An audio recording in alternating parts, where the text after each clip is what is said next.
तो दोस्तों बजट 2022 आया और हमें इस बजट में भी इनकम टैक्स में कोई भी चेंज नहीं दिखा। तो इस वीडियो में हम जानेंगे कि हम कैसे कैलकुलेट करते हैं अपने इनकम टैक्स को। Then with an example will calculate income tax for both new and old regime and video के एंड में will compare both old and new regime ताकि आपको आसानी हो कोई भी एक सिलेक्ट करने के लिए। तो लेट्स गेट स्टार्टेड।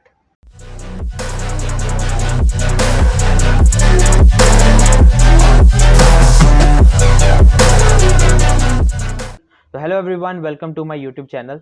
तो वीडियो स्टार्ट करने से पहले जो भी इस चैनल में न्यू है, don't forget to hit the subscribe button, और अगर आपको वीडियो पसंद आए तो वीडियो को लाइक ज़रूर कर देना। तो इनकम टैक्स कैलकुलेट करने के लिए हमें सबसे पहले दो ऑप्शन दी जाती हैं कि हम ओल्ड स्कीम लेना चाहते हैं कि न्यू स्कीम लेना चाहते हैं। तो पहले हम बेसिक डिफरेंस देखते हैं। तो न्यू स्कीम में हम किसी भी टैक्स अजम्पशन या डिडक्शन के लिए एलिजिबल नहीं होंगे। जितने भी टैक्स स्लैब्स के अकॉर्डिंग हमारी टैक्स की वैल्यू बनती है उतना टैक्स हमें सारा देना पड़ेगा। एंड ओल्ड स्कीम में हमें टैक्स अजम्पशन एंड डिडक्शन मिलते हैं। जितनी भी हमारी ग्रॉस इनकम बनेगी उसमें अगर हम अपने टैक्स डिडक्शन या टैक्स अजम्पशन की वैल्यू माइनस कर दें तो जितनी भी नेट सैलरी बनेगी उतनी सैलरी पे ही हमें टैक्स देना पड़ता है। तो आइए इसको हम समझते हैं कि एग्जाम्पल के साथ एक एक्सेल शीट पे। तो यहाँ मैंने एक एक्सेल शीट सेट कर रखी है जहाँ मैंने लेट कर लिया है कि हमारी मंथली बेसिक सैलरी 40,000 आ रही है, जिसका ईयरली हमारा बन जाएगा 4,80,000। तो HRA मैंने लेट कर लिया है कि हम एक मेट्रो सिटी में रेंट पे रहते हैं, तो हमारा HRA 50% of the basic salary होगा, दैट इज़ 20,000। अब 20,000 ईयरली बन जाता है 2,40,000। And LTA leave travel allowance हमें 3,000 मिल रहा है।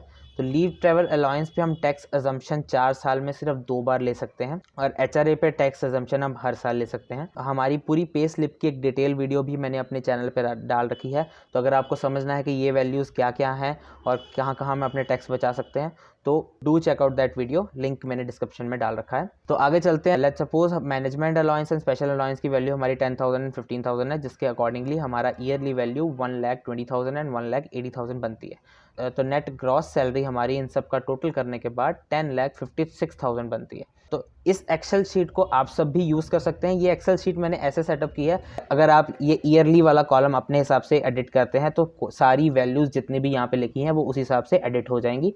तो ये एक्सेल शीट भी मैं डिस्क्रिप्शन में डाल दूंगा, और अगर आप अपना कैलकुलेट खुद से करना चाहते हैं then you can do by your own. तो हमारी ग्रॉस इनकम बन गई 10,56,000। अब चलते हैं पीएफ पे। पीएफ होता है 12% ऑफ द बेसिक सैलरी।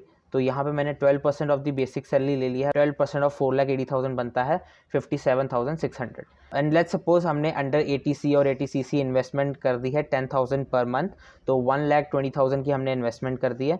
तो ATC के अंदर हम 1.5 लाख तक टैक्स डिडक्शन ले सकते हैं।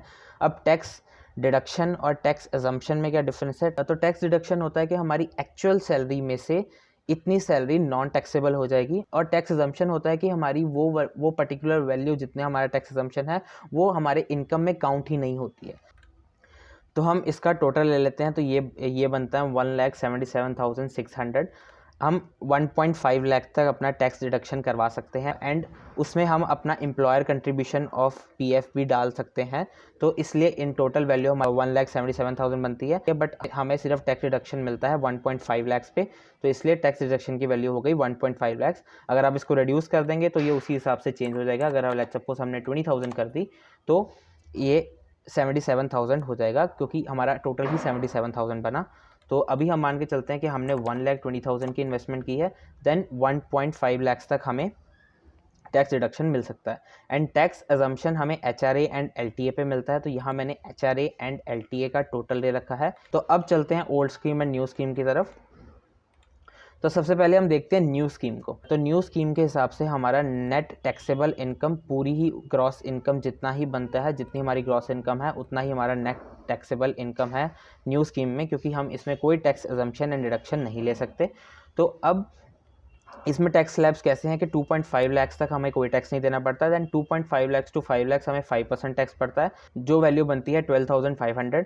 Then from 5 lakh to 7.5 lakh हमें 10% का टैक्स देना पड़ता है। तो 2.5 लाख का 10% 25,000 होता है। देन 7.5 lakhs to 10 lakhs में 15% tax, and 10 lakhs to 12.5 lakhs में 20% टैक्स, एंड 12.5 to 15 lakhs में 25% टैक्स, एंड अबव 15 lakhs हमें 30% टैक्स देना पड़ता है। तो हमारी नेट ग्रॉस सैलरी बनी है 10,56,000। तो इसके हिसाब से हमारी इनकम आती है 10 लाख टू 12.5 लाख तक। तो जितनी भी इनकम 10 लाख से एक्सीड करिए, that is 56,000 in this case, तो 56,000 पे 20% लगेगा। बाकी सब वैल्यू पे एज इट इज़ पूरा 5%, 10% एंड 15% टैक्स लग के हमारा ये टैक्स कैलकुलेट होता है। तो ये तो हो गई new scheme. Then coming to old scheme, तो ओल्ड स्कीम में 4 ही स्लैब हैं। सबसे पहले 2.5 लाख तक कोई भी टैक्स नहीं लगता है। देन 2.5 लाख टू 5 लाख में 5% tax. Then 5 lakh to 10 lakh 20% tax लगता है। ये मैंने 2 बार इसलिए लिखा है ताकि क्योंकि ईजिली कंपेयर हो जाए दोनों values. Then in old regime 10 lakh से अबव जितनी भी हमारी सैलरी होगी उस पर हमारा 30% टैक्स लगेगा। तो ओल्ड टैक्स स्कीम में अगर हम अपना tax deduction that is 1.5 lakh पे अगर हम कोई भी अपनी सेविंग्स कर लेते हैं तो हमें 1.5 लाख टैक्स डिडक्शन मिलेगा। एंड अगर हम रेंट पे रह रहे हैं तो हमारे रेंट स्लिप शो करने के बाद अगर हम पूरे HRA पे टैक्स एजम्पशन ले लेते हैं देन टैक्स एजम्पशन HRA पे भी मिलेगा। तो यहाँ नेट टैक्सेबल इनकम बनती है gross salary minus tax deduction minus tax assumption, तो दैट कम्स टू 6,30,000।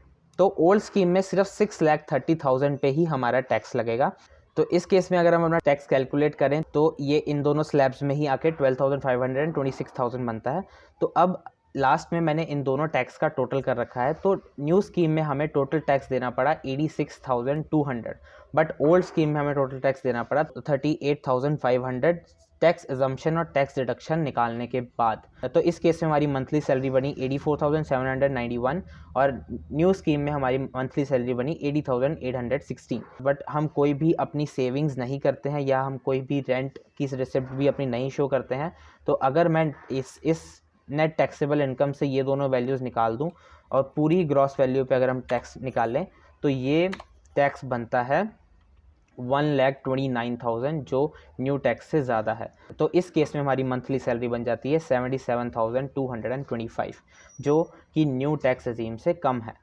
तो ये एक्सेल शीट भी मैं डिस्क्रिप्शन में डाल दूँगा। तो अगर आपको कुछ भी चेंजेस करनी है तो बस आप ये ईयरली वैल्यू पे चेंजेस कर सकते हैं, देन उसके अकॉर्डिंगली सारी एक्सेल शीट चेंज हो जाएगी। तो आप भी अपनी मंथली इनकम निकाल सकते हैं कि कितनी बनती है और कितना टैक्स आपको देना पड़ता है ईयरली। तो ये हमने टैक्स वैल्यू कैलकुलेट की both old and new scheme के हिसाब से।